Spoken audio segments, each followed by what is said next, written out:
दोस्तों यूपी पंचायत चुनाव जैसे जैसे नज़दीक आते जा रहा है, लोगों की मुश्किलें बढ़ती जा रही है। उनके मन में बहुत सारे सवाल आने लगे हैं कि इस बार आरक्षण किस तरीके से होगा। तो फ्रेंड्स, वोटर लिस्ट पुनरीक्षण घोषणा होने के बाद अब हर गांव में यही चर्चा हो रही है कि कौन सा गांव आरक्षित होगा और कौन सा नहीं। तो इस वीडियो में आपको सारी जानकारी देने वाला हूं। आप लोग वीडियो में लास्ट तक बने रहें, आपको सब कुछ पता चल जाएगा।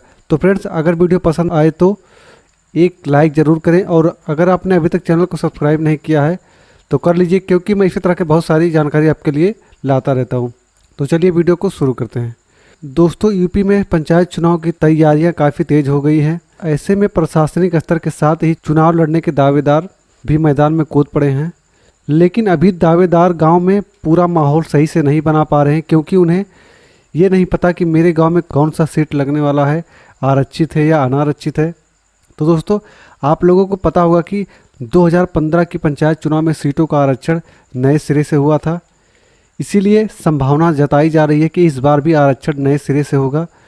दोस्तों, खबर के अनुसार आपको बता दूं कि वर्ष 2015 के चुनाव के बाद इस बार अब चक्रानुक्रम आरक्षण का दूसरा चक्र होगा।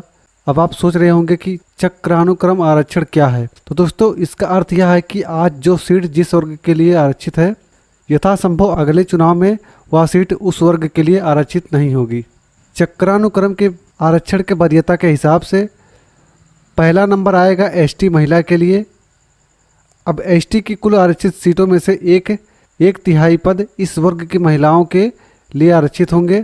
फिर बाकी बचे एसटी की सीटों में एसटी महिला या पुरुष दोनों के लिए सीटें आरक्षित होंगी। इसी तरह एससी के 21% आरक्षण में से एक तिहाई सीटें एससी महिला के लिए आरक्षित होंगी और बाकी एससी महिला और पुरुष दोनों के लिए। उसके बाद ओबीसी के 27% आरक्षण में से एक तिहाई सीटें ओबीसी महिला के लिए तय होंगी। फिर ओबीसी के लिए आरक्षित बाकी सीटें ओबीसी महिला या पुरुष दोनों के लिए, और बाकी अनारक्षित में भी पहली एक तिहाई सीट महिला के लिए होंगी। आरक्षण तय करने का आधार ग्राम पंचायत सदस्य के लिए गांव की आबादी होती है। ग्राम प्रधान का आरक्षण तय करने के लिए पूरे ब्लॉक की आबादी आधार बनती है। ब्लॉक में आरक्षण तय करने का आधार जिले की आबादी और जिला पंचायत में आरक्षण का आधार प्रदेश की आबादी बनता है। मान लीजिए कि किसी एक विकास खंड में 100 ग्राम पंचायतें हैं।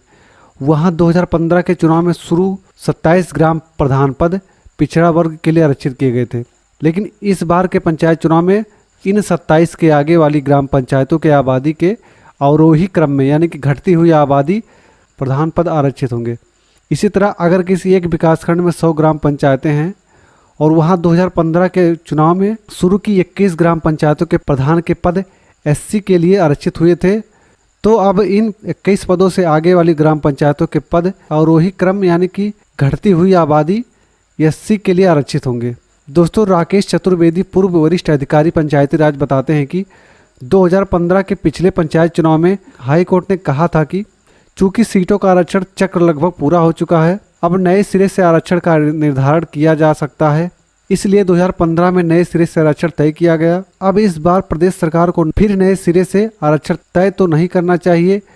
नए सिरे से आरक्षण तय करने का आधार सिर्फ एक ही हो सकता है जब बड़ी संख्या में नई ग्राम पंचायतें बन गई हों, लेकिन ऐसा तो इस बार नहीं हुआ है।